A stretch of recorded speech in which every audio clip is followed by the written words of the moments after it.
Hello guys, welcome back to my YouTube channel study with Proton. इस topic में मैं आपको ऑर्गेनो सल्फर कंपाउंड्स के बारे में बताऊंगी। इस टॉपिक को चालू करने से पहले सबसे पहले हम इसके स्ट्रक्चर फीचर्स के बारे में पढ़ लेते हैं कि बेसिकली है क्या। ठीक है, सो लेट्स स्टार्ट।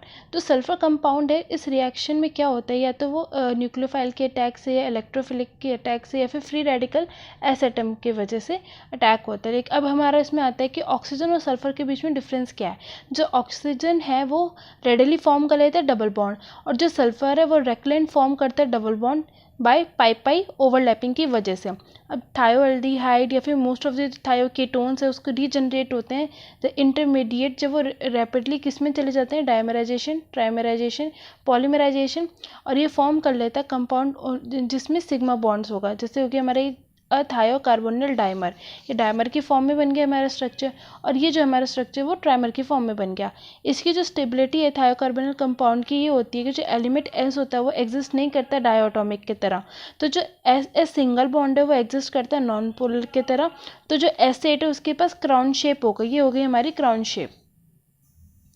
अब आता है हमारा थायोएल्डिहाइड, थायोकीटोन, थायोअमाइड्स, थायोएसिड, ये जो भी होते हैं आइसोबल होते हैं और इनकी स्टेबिलिटी रिलेटिवली भी सही होती है।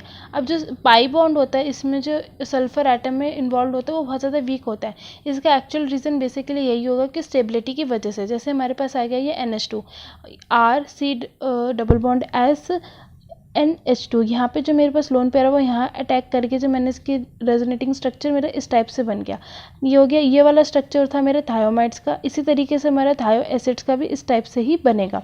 अब हमारा क्या आता है, इस टाइप से ये हमारी डी पाई ओवरलैपिंग हो गई, यहाँ पे डी पाई पी पाई ओवरलैपिंग बॉन्ड बन गया, यहाँ पे हमारा बॉन्ड बन गया, यहाँ पे हमारी क्या हो गई, ओवरलैपिंग हो गई। इसमें जो होता है ये वाइडली यूज़ करा जाता है अप्रोटिक सॉल्वेंट की तरह। वो वैलेंस बॉन्ड की टर्म्स में हम d pi p pi bonding कहते हैं, और DMSO as a resonance hybrid होती है।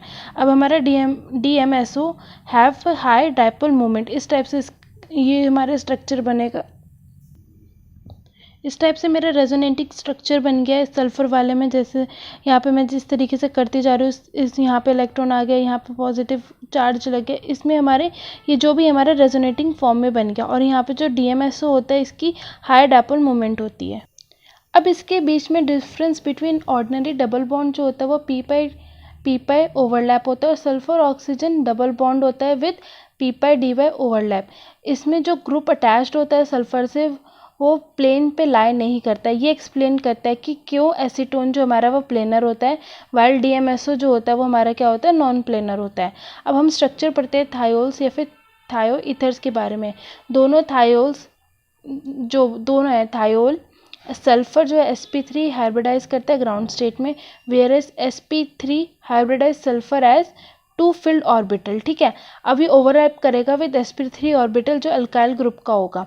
अब ये जो सल्फर ऑर्बिटल है H हाइड्रोजन एटम का इन थायोल, या इसमें sp3 ऑर्बिटल्स है दो अल्काइल ग्रुप के थायो ईथर्स की, ये रिमेनिंग दो sp3 ऑर्बिटल्स के में पेयर ऑफ इलेक्ट्रॉन्स होते हैं। अभी जो थायो ईथर्स है उसमें ग्रेटर स्टेरिक हिंड्रेंस होता है, किस वजह से, दो अल्काइल ग्रुप की वजह से, और ग्रुप जो बिटवीन एल्काइल ग्रुप और हाइड्रोजन एटम जो थायोल्स के होता है। तो जो बॉन्ड एंगल होता है थायो ईथर का वो लार्जर देन होता है थायोल से। अब आता है हमारा structure of sulphonic acid. Sulphonic acid का स्ट्रक्चर हम इसमें पढ़ेंगे। सल्फोनिक एसिड में क्या होता है हमारा RSO3H, या फिर हम ArSO3H, AR हमारा एरोमेटिक होता है। सल्फर जो होता है हमारा sp3 हाइब्रिडाइजेशन होती है। अब इसकी इलेक्ट्रॉनिक स्टेट देखते हैं सल्फर की। यहाँ पे जो आई है मेरी sp3 हाइब्रिडाइज आई है, और ये जो इलेक्ट्रॉन्स है हमारे वो इंक्लूड नहीं होंगे हाइब्रिडाइजेशन में, क्योंकि ये फॉर्म कर लेते हैं D pi p pi bonds. अब हम इसमें नॉमेनक्लेचर पढ़ेंगे थायोल्स या फिर थायो एल्कोहल्स। अब हमारा वाटर है, ये वाटर मॉलिक्यूल्स है, एक हमने वाटर मॉलिक्यूल किया, इसमें से जब मैंने H रिड्यूस कर दिया और इसमें रिडक्शन कर दी तो मेरे पास क्या बन गया, अल्कोहल। ठीक है, अब ये मेरा हाइड्रोजन सल्फाइड है। अब हाइड्रोजन सल्फाइड में भी मैंने अगर रिडक्शन कर दी तो मेरे पास क्या बनकर आ गया, थायो अल्कोहल बनकर आ गया। इसके जनरल फार्मूला हमारा क्या हो गया, RSH। IUPAC सिस्टम इसका थायोल होगा, इसको हम मरकैप्टेंस भी कहते हैं। ये क्वेश्चन MDO में बहुत बार आ चुका है और ये बहुत ज़्यादा इंपॉर्टेंट क्वेश्चन है, एक नंबर में पूछ लेते हैं क्वेश्चन। फंक्शनल ग्रुप क्या है हमारा, SH। इसमें फंक्शनल ग्रुप हमारा SH, इसको हम कहते हैं सल्फाइल हाइड्रियल।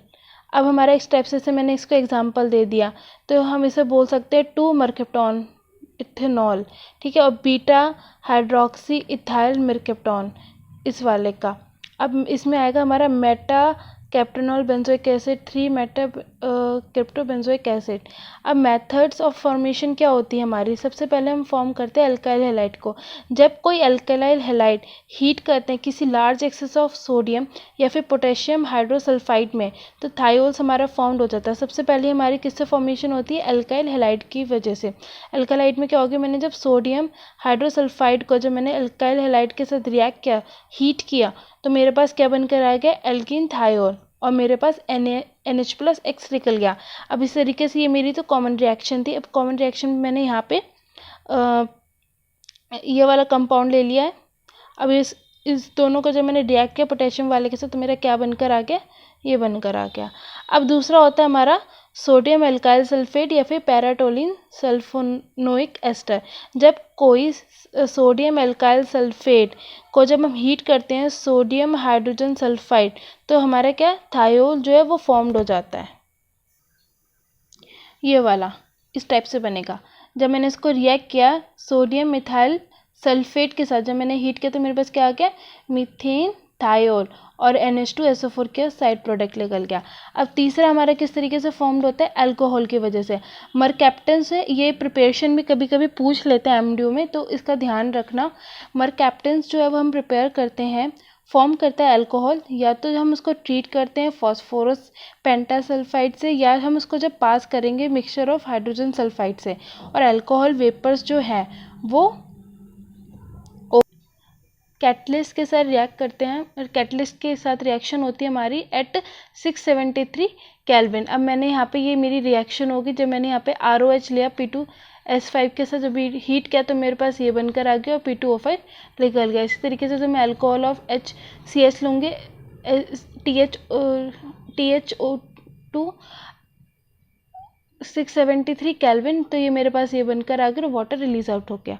अब आता है हमारा फ्रॉम एल्कीन्स। एल्कीन्स के यहाँ पे हम एडिशन करते हैं हाइड्रोजन सल्फाइड का, जहाँ पे कार्बन कार्बन डबल बॉन्ड होता है एल्कीन के in presence of nickel sulphide as a catalyst, और ये फॉर्म कर देता है एक द फॉर्मेशन ऑफ थायोल्स।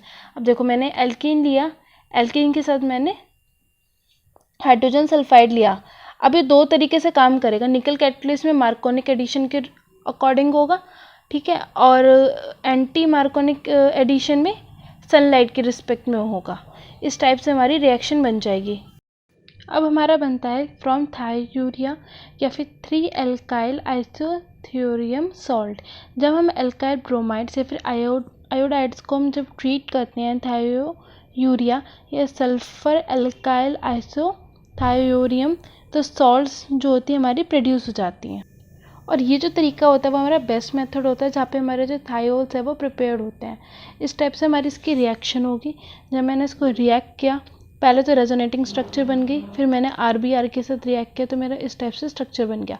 और जब मैंने इसमें OH और हाइड्रो को निकाल दिया, तो मेरे पास ये निकल कर आ गया, और urea as a side compound आ गया। अब हम ग्रिग्नार्ड रिएजेंट को हम यूज़ करके थायोल बना सकते हैं, ठीक है। अब इस रिएक्शन में जो ग्रिग्नार्ड रिएजेंट है, जब हम उसको सल्फर पाउडर में रिएक्ट करते हैं विथ एडिशन प्रोडक्ट देता है ऑन हाइड्रोलाइसिस और थायोल्स पे, ठीक है। जब मेरा ये हो गया ग्रिग्नार्ड रिएजेंट को, जो मैंने सल्फर के साथ रिएक्ट किया, तो मेरे पास ये बन के रिएक्शन आ गई। जब मैंने इसमें हाइड्रोजन और H2O के साथ रिएक्ट किया, H+ और H2O के साथ रिएक्ट किया, तो मेरे पास एल्कीन थायोल और MgOH निकल कर आ गया। अब आती है हमारी फिजिकल प्रॉपर्टीज़। फिजिकल प्रॉपर्टीज़ क्या बोलती है, जो मीथेन थायोल है वो गैस है, और जो बाकी थायोल्स है वो कलरलेस वॉलेटाइल लिक्विड है विथ किसके साथ, डिग्रेडेबल स्मेल्स के साथ। और लोअर मेंबर हैं इसके, वो एक्सट्रीमली स्ट्रॉन्ग स्मेल के होते हैं और वो हायर मेंबर के होते हैं। वाइल जो हायर मेंबर है हमारा वो स्मॉल क्वांटिटीज होता है इथेन थायोल का, और जब हम उसे ऐड करते हैं LPG में, जब हम उसे वार्म करते हैं against the leakage of gas. अब जो बॉइलिंग पॉइंट है, एब्सेंस ऑफ हाइड्रोजन बॉन्ड की वजह से जो बॉइलिंग पॉइंट है वो लोअर होता है थायो अल्कोहल्स के पास, और एज कंपेरिजन टू अल्कोहल्स, ठीक है। थायोल्स जो है इनके पास 8 या उससे ज़्यादा कार्बन एटम है, वो slightly higher boiling point show करते हैं कॉरस्पॉन्डिंग अल्कोहल्स की। किस वजह से? स्ट्रॉन्ग वंडरफॉल फोर्सेस की अट्रैक्शन की वजह से या फिर वीक हाइड्रोजन बॉन्ड्स की वजह से। अब हमारा थर्ड पॉइंट आता है सोल्युबिलिटी। जो थायोल्स हैं वो लेस सोल्यूबल है वाटर में दैन कॉरस्पॉन्डिंग अल्कोहल्स। किस वजह से? क्योंकि थायोल्स जो है वो हमारा एच बॉन्ड नहीं बना सकता वाटर के साथ, हाइड्रोजन बॉन्ड नहीं बना सकता वाटर के साथ। अब जो डाइपोल मोमेंट है वो स्मॉल इलेक्ट्रोनेगेटिविटी दिखाता है सल्फर की देन ऑक्सीजन से, क्योंकि जो सल्फर हाइड्रोजन बॉन्ड होता है वो लेस पोलर होता है देन ऑक्सीजन हाइड्रोजन बॉन्ड है। अब जो थायो अल्कोहल है वो लेस डाइपोल मूवमेंट है देन कॉरस्पॉन्डिंग अल्कोहल्स। अब आती है हमारी केमिकल रिएक्शन। केमिकल रिएक्शन के मोस्टली क्वेश्चन एमसीक्यू में पूछ लिए जाते हैं, जो बेसिकली इसका जो इम्पॉर्टेंट पार्ट है।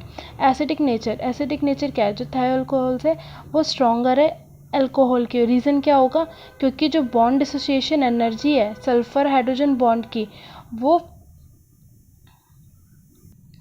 बहुत मच लोअर होती है देन OH बॉन्ड से, और जो सल्फर हाइड्रोजन बॉन्ड है उसमें क्लीव्ड मोर इजीली बना लेता है OH बॉन्ड की वजह से।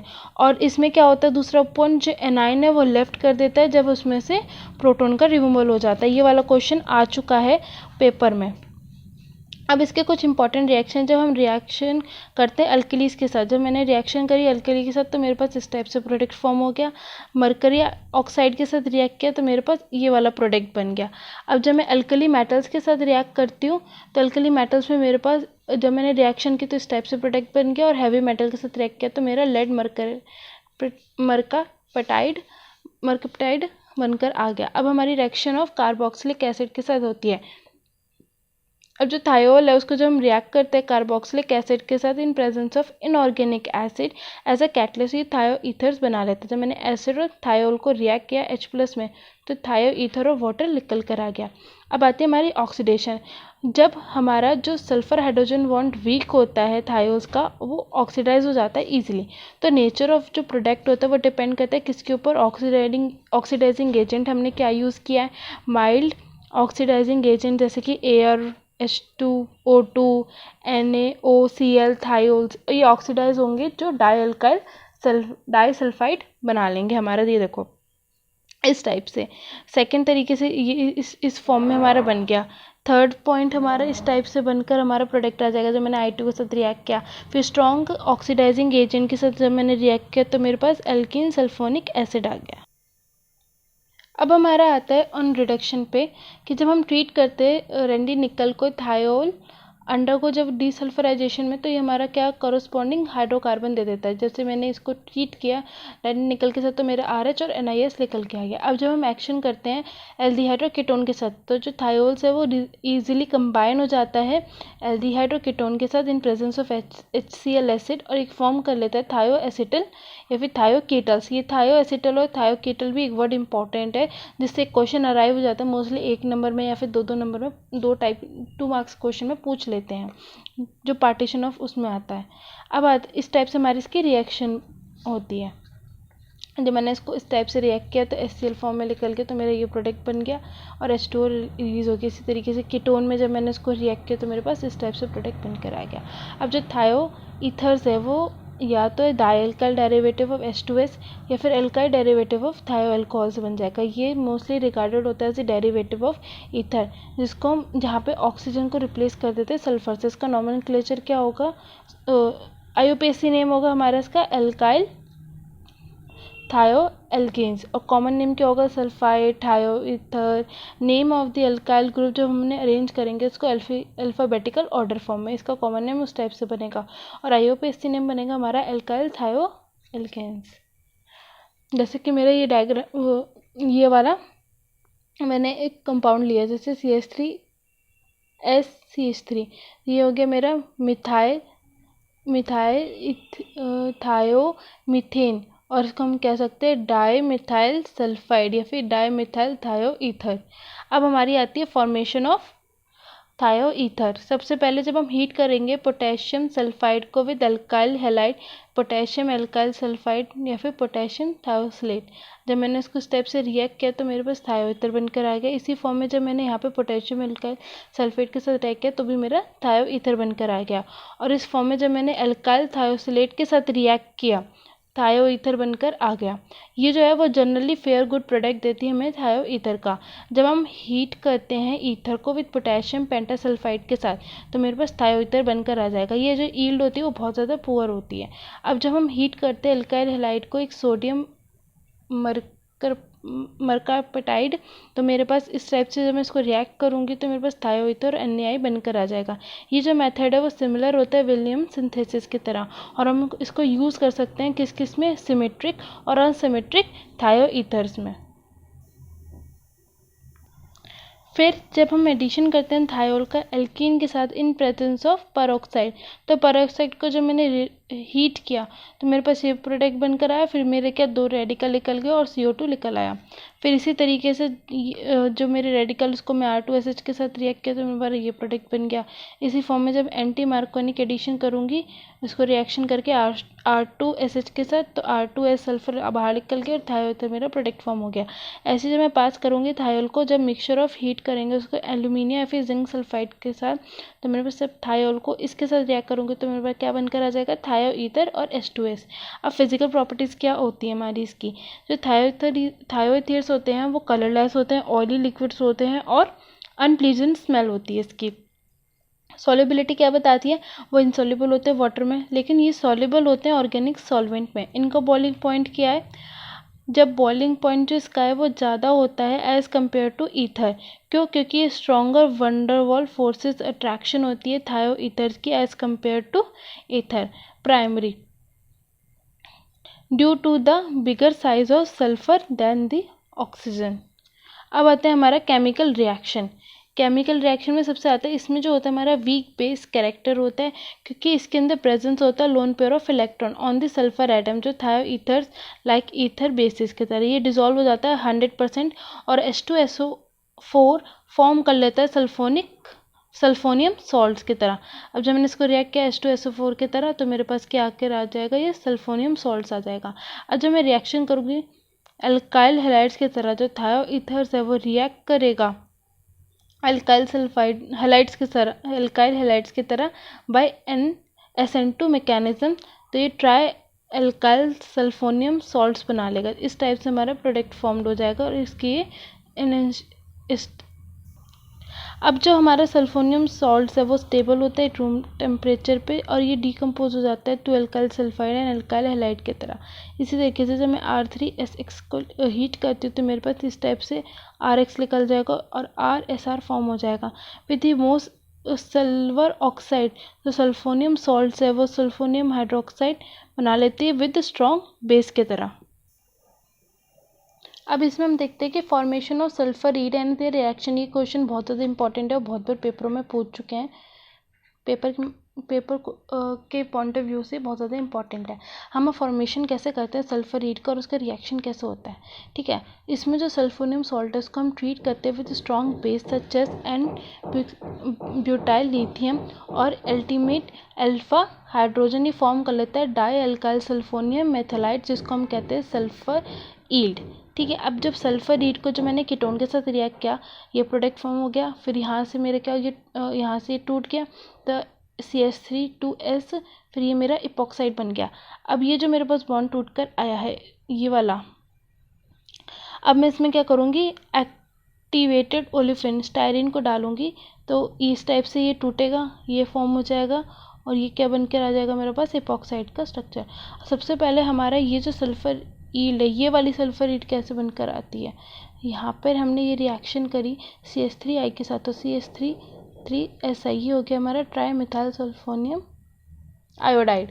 फिर मैंने ये जो मेरा प्रोडक्ट बनेगा इसको मैं करूँगी LiCH2CH2C2H4, फिर इसमें से उसकी रिएक्शन करके तो मेरे पास आ जाएगा ये CH3 2S प्लस CH2 ऊपर लोन पर नेगेटिव साइन, ये इस टाइप से हमारा फॉर्म हो जाएगा। अब आती है हमारी ऑक्सीडेशन। जब ये थायो ईथर्स है ऑन ऑक्सीडेशन पे हमें सल्फर ऑक्साइड्स दे देती है, फिर हमें सल्फोन्स दे देती है। अब जब मैंने इसको रिएक्ट किया, ऑक्सीडेशन करी, तो सल्फर ऑक्साइड दे दिया, ठीक है, सल्फर ऑक्साइड्स दे दिए। फिर हमने दोबारा ऑक्सीडेशन करी तो हमें सल्फोन दे दिया। अब माइल्ड ऑक्सीडाइजिंग एजेंट क्या होता है? जब हम इसको माइल्ड ऑक्सीडाइजिंग एजेंट जैसे HiO4 जब हम इसको हीट करते हैं एट 273 केल्विन पे, जो ऑक्सीडेशन होती है वो स्टॉप हो जाती है और सल्फर ऑक्साइड स्टेज पे। अब मैंने जब इसको रिएक्ट किया तो मेरे पास ये प्रोडक्ट फॉर्म हो गया। With the moderate strong oxidising agent, जब हम मॉडरेट स्ट्रॉन्ग ऑक्सीडाइजिंग एजेंट में H2O2 को ग्लेसियल एसिटिक एसिड या डाईमिथाइल सल्फाइड हमें फर्स्ट दे देता है डाईइथाइल सल्फोनिक एसिड, फिर हमें दे देता है डाईइथाइल सल्फोन। और जब मैंने रिएक्शन करी है, ठीक है, H2O2 के साथ H2O निकल गया तो हमें पहले ये प्रोडक्ट दिया, फिर दोबारा हमने H2O2 दिया, फिर ये वाला प्रोडक्ट हमें मिल गया। ये जो भी मैं रिएक्शन दे रही हूँ मैं ऑलरेडी ऊपर लिख चुकी हूँ। तो अब हमारी रिडक्शन आती है। जब मैंने एल्काइल सल्फाइड को जब मैं ट्रीट करती हूँ विद रैंडी निकल के साथ, ही एंडो को रिडक्शन में चला जाता है और मैं डीसल्फराइजेशन करके एल्केन्स बन जाते हैं। ये बन गया हमारा प्रोडक्ट। अब जब हम रिएक्शन करते हैं ब्रोमीन की, जब हमारा एल्काइल सल्फाइड फॉर्म करता है एडिशन प्रोडक्ट, जैसे कि एग्जांपल है हमारा, जब हम एडिशन करते हैं Br2 का तो हमें क्या देता था? डायल्काइल सल्फाइड डायब्रोमाइड। अब नेक्स्ट टॉपिक में हम पढ़ते हैं सल्फोनिक एसिड। सल्फोनिक एसिड क्या होता है? सल्फोनिक एसिड हमारा ऑर्गेनिक कंपाउंड होता है, ठीक है, जो इसमें जो इसका जनरल फॉर्मूला वो होगा हमारा RSO3H। जो R होता है वो हमारा एल्काइल या फिर अराइल ग्रुप होता है। एलिफेटिक सल्फोनिक एसिड को हम कहते हैं एल्काइल सल्फोनिक एसिड या फिर एल्कीन सल्फोनिक एसिड, और एरोमेटिक सल्फोनिक को हम कैसे बोलते हैं? Areen sulphonic acids. इसमें हमारा क्या होगा? जैसे मैंने यहाँ पे पढ़ा मिथाइल सल्फोनिक एसिड इस टाइप का, फिर मीथेन सल्फोनिक एसिड। अब यहाँ पे हमारा कैसे बन गया? ये मेरा बेंजीन और SO3H लगा, तो इसे हम कैसे बोलेंगे? Benzene sulphonic acid. सबसे पहले हम ये पढ़ते हैं कि मेथड्स ऑफ फॉर्मेशन क्या होती है। सबसे पहला होगा हमारा aliphatic sulphonic acid. Aliphatic sulphonic acid में हमारी कैसे फॉर्मेशन होगी? सबसे पहला ऑक्सीडेशन ऑफ थायोल। सबसे पहले क्या होता है, इसको मैं शॉर्ट में समझाती थी, यही जो थियोरेटिकल है मैंने ऊपर लिख रखा है। अब जैसे मैंने थायोल है, मेरा थायोल जो मैंने उसको ऑक्सीडेशन करी तो मेरे पास आ गया सल्फोनिक एसिड। फिर इसकी मैंने जब ऑक्सीडेशन की तो डायल्काइल सल्फाइड आ गया। फिर मैंने ऑक्सीडेशन की, फिर थायोसल्फेट एस्टर आ गया। फिर दोबारा ऑक्सीडेशन की तो डाइसल्फोन आ गया। फिर मैंने जब दोबारा ऑक्सीडेशन की तो मेरे पास क्या आ गया? Alkyl sulphonic acid. फिर यहाँ पे हमने दोबारा ऑक्सीडेशन की तो सल्फोनिक एसिड। फिर यहाँ पे ये आ गया मेरा यहाँ से भी एल्काइल सल्फोनिक एसिड। इस वाले में से पूरी ऑक्सीडेशन होगी और थायोल के बेसिस पे हमारे दो प्रोडक्ट बनेंगे, उनकी सब ऑक्सीडेशन करते करते हमारा and product alkyl sulphonic acid निकल कर आएगा। अब आएगा हमारा सल्फोनेशन ऑफ एल्कीन्स। अब हम सल्फोनेशन और एल्कीन्स को जब कंसनट्रेटेड H2SO4 ओलियम या फिर क्लोरोसल्फोनिक एसिड को हमें क्या देता है? ये एल्कीन सल्फोनिक एसिड देता है। ये हमारी नीचे इसकी रिएक्शन हो गई, ठीक है। अब आती है हमारी action of sulphuryl chloride on alkene. जब मैंने इसकी रिएक्शन करी SO2Cl2 के साथ सनलाइट के प्रेजेंस में इस सर्टेन अमाउंट ऑफ टेम्परेचर पे, तो मेरे पास क्या आ गया? 2-हेक्सासल्फोनियम क्लोराइड जो मेजर प्रोडक्ट बना, और दूसरा प्रोडक्ट बना मेरा माइनर जो है 1-हेक्सासल्फोनियल क्लोराइड। अब हमारी आती है यहाँ पे स्केचर रिएक्शन। इसमें क्या होता है? जो सोडियम सॉल्ट होता है सल्फोनिक एसिड का, वो ऑब्टेंड होता है जब हम एल्काइल हैलाइड को हीट करते हैं विथ सोडियम सल्फाइड के साथ, ठीक है। दोबारा से बता देती हूँ, स्केचर रिएक्शन क्या होती है? जब हम यहाँ पे सोडियम सॉल्ट जो होते हैं सल्फोनिक एसिड्स के ऑब्टेंड जब होते हैं जब हमें एल्काइल हैलाइड को रिएक्ट कर रहे हैं किसके साथ? सोडियम सल्फाइड के साथ, तो मुझे क्या मिल गया? सोडियम सॉल्ट और सल्फोनिक एसिड। अब आता है हमारा addition of sodium bisulphide to alkene. इसके प्रेजेंस में जो ऑक्सीजन या फिर परऑक्साइड है, ये एंटी मार्कोनिक रूल या फिर addition of sodium bisulphide to the alkene, ये हमें क्या देता है? Sodium salt of alkene sulphonic acid. जब मैंने इसको रिएक्ट किया परऑक्साइड के साथ एंटी मार्कोनिक रूल लेके एक सर्टेन टेम्परेचर पे, तो मेरे पास ये प्रोडक्ट आ गया।